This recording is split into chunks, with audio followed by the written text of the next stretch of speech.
आप देख रहे हैं भारत पॉडकास्ट चैनल। भारत सरकार के विदेश मंत्रालय के अंतर्गत क्षेत्रीय पासपोर्ट कार्यालय आरपीओ गाजियाबाद द्वारा अपने स्थापना के 29 वर्ष पूरे होने के अवसर पर बुधवार को एक प्रेस कॉन्फ्रेंस का आयोजन किया गया।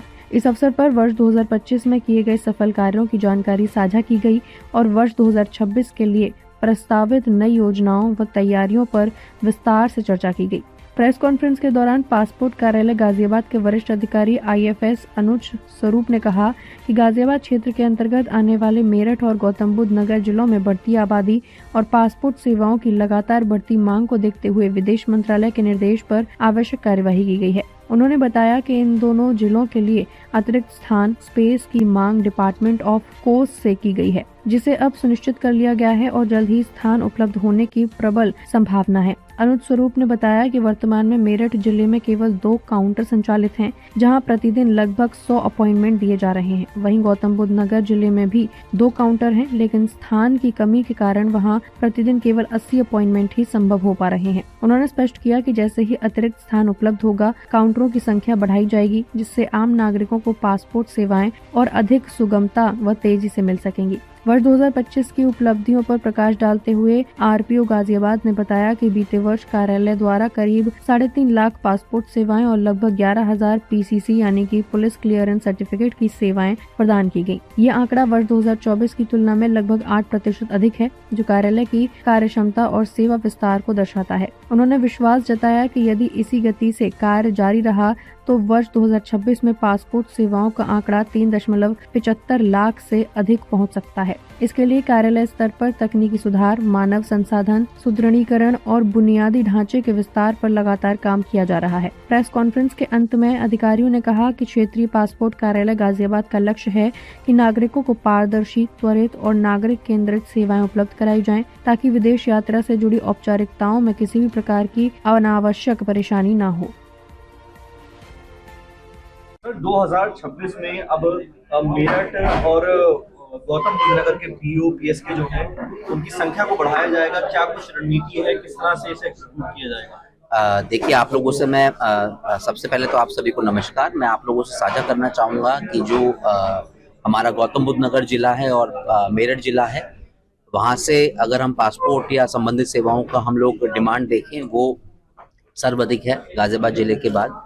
तो इसी के चलते विदेश मंत्रालय के दिशा निर्देशों के अंतर्गत हमने इस पे कार्रवाई शुरू की थी, जिसमें कि हमने डिपार्टमेंट ऑफ पोस्ट से रिक्वेस्ट किया था कि वो हमें एक बड़ा हॉल दे पाएँ। वो एक जो हॉल है वो आइडेंटिफाई हो चुका है और हमें उम्मीद है कि वो जो हॉल है हमें जल्दी ही मिलेगा, ताकि जो हमारे काउंटर्स हैं हम मेरठ और गौतम बुद्ध नगर जिले में वहाँ पे काउंटर्स को बढ़ा पाएँ। सर, अभी क्या कुछ संख्या है वहाँ पे, कितनी क्षमता है? देखिए, एज ऑफ नाउ जो हमारा पीओपीएस के मेरठ है उसमें टोटल 2 काउंटर्स चल रहे हैं और उसमें डेली 100 अपॉइंटमेंट्स रिलीज होते हैं। और अगर मैं पीओपीएस के नोएडा की बात करूं तो वहाँ पे भी 2 काउंटर चालू हैं, बट क्योंकि वो जगह थोड़ी छोटी है तो वहाँ पे डेली 80 अपॉइंटमेंट्स रिलीज होते हैं। तो पिछले साल की बात करते हो तो कितने लोगों ने यहाँ से सेवाएं ली हैं, हर साल क्या प्रोजेक्शन है? अगर मैं टोटल पासपोर्ट और संबंधित सेवाओं की बात करूँ तो पिछले साल आरपीओ गाजियाबाद के द्वारा 3.5 लाख से भी अधिक पासपोर्ट की सेवा प्रदान की गई थी और 11,000 से भी अधिक पासपोर्ट की सेवाएं 11,000 से भी अधिक पीसीसी की सेवाएं प्रदान की गई थी। और अगर हम 2024 से कंपेयर करें तो इसमें लगभग 7 से 8% का इजाफा हुआ था।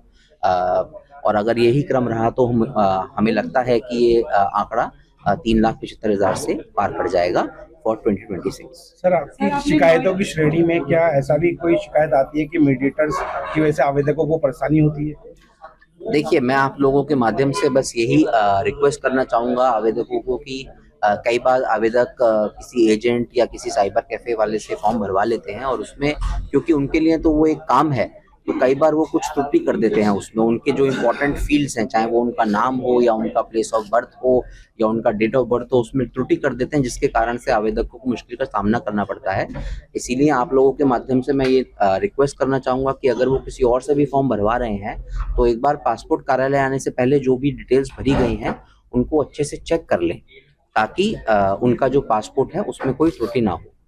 सर, मेरा एक सवाल है। सर, आपने नोएडा और मेरठ वाले जो बताया, उसमें क्या डिटेल है? पहले से तो खुला हुआ है, अब क्या होगा? मैडम उसका एक्सपेंशन होगा, उसमें हम कोशिश कर रहे हैं कि हम और काउंटर्स ऐड कर पाएं ताकि नंबर ऑफ अपॉइंटमेंट्स को हम बढ़ा पाएं। अर्जेंट पासपोर्ट में दिक्कत आती है कि वेरिफिकेशन टाइम से नहीं होती है और पासपोर्ट बन नहीं पाते हैं, तो इसके लिए कोई व्यवस्था क्या की? देखिए अर्जेंट पासपोर्ट की अगर मैं बात करूं तो वो तत्काल सेवा विदेश मंत्रालय के द्वारा ऑलरेडी दी जा रही है सभी पासपोर्ट ऑफिसेज में, सभी रीजनल पासपोर्ट ऑफिसेज में, और जिसके तहत अगर उनका जो 3 कागज हैं, तीन दस्तावेज चाहिए होते हैं विद सेम पर्टिकुलर्स, अगर वो किसी आवेदक के पास अवेलेबल है तो उसके बेसिस पे उसका सेम डे ही पासपोर्ट हम लोग डिस्पैच कर देते हैं, maximum next day passport dispatch कर देते हैं। और हाँ, लेकिन ये है कि उनकी भी पुलिस वेरिफिकेशन होती है, तो जिसको भी अर्जेंट पासपोर्ट चाहिए उसमें तत्काल वो लोग तत्काल सेवा का लाभ उठा सकते हैं और अपना पासपोर्ट बनवा सकते हैं। सर क्षमता जो बढ़ाई